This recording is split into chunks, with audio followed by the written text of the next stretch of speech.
தளபதி விஜய் இப்படி பண்ணுவாருன்னு நான் கொஞ்சம் கூட யோசிக்கல. இதைத்தான் தளபதி ஃபேன்ஸும் ஏன் இப்படி பண்ணீங்கன்னு தளபதி கிட்ட கேட்டுட்டே இருக்காங்க. அப்படித்தான் எனக்கு கூட கேட்க தோணுது. அப்படி என்னாச்சுன்னா, தளபதி விஜய் இப்போ ரீசெண்டா அவரோட நண்பர் அஜித் குமாரோட அம்மா பார்த்தீங்கன்னா மரணம் அடைஞ்சிருக்காரு.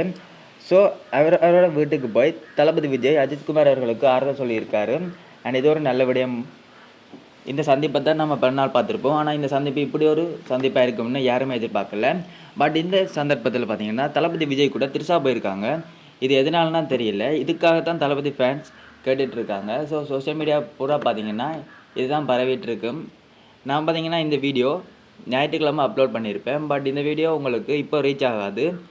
இந்த வீடியோ பார்த்தீங்கன்னா உங்களுக்கு 6ஆம் மாதம் தான் ரீச் ஆகும். அதாவது வர்ற மாதம் ஒரு 2-3 டேஸுக்கு அப்புறம் தான் இந்த வீடியோ அப்லோட் ஆகி உங்களுக்கு ரீச் ஆகும். அப்படி லேட்டாக ரீச் ஆனாலுமே என்னோடய வீடியோவை பார்க்குற உங்கள் எல்லாருக்குமே ரொம்ப நன்றி. அண்ட் தளபதி விஜய் இப்படி பண்ணியிருக்கவே கூடாது. திரிஷாவெல்லாம் தளபதி விஜய்க்கு ரொம்ப கெட்ட பேர். தளபதி சிஎம்மாக பதவியேற்கிற விழாவில் கூட இதுதான் நடந்தது. ஸோ திரிஷா மட்டும் இல்லைன்னா தளபதி செய்கிறது எல்லாமே ரொம்ப நல்ல விடமாக மாறி இருக்கும். பட் திரிஷாவால் தளபதி விஜய்க்கு நிறைய ட்ரோல்ஸ் தான் பண்ணிட்டுருக்கு.